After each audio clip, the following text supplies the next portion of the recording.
Syederalun, tim barongsai Aceh bernama Golden Dragon binaan Yayasan HK Aceh di bawah naungan FOBI terdaftar sebagai cabur di KONI Aceh berhasil meraih 4 medali.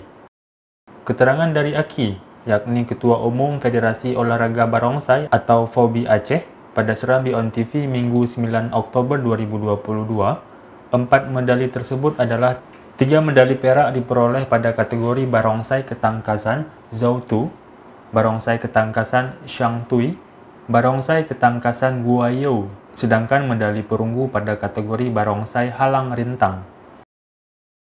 Tim barongsai Aceh mengikuti 7 kelas, meraih peringkat kelima pada kategori barongsai Taulo bebas dan barongsai kecepatan, sedangkan urutan ke-8 pada kategori kelas barongsai tradisional. Untuk diketahui, kejuaraan nasional atau Kejurnas Barongsai 2022 digelar di Yogyakarta.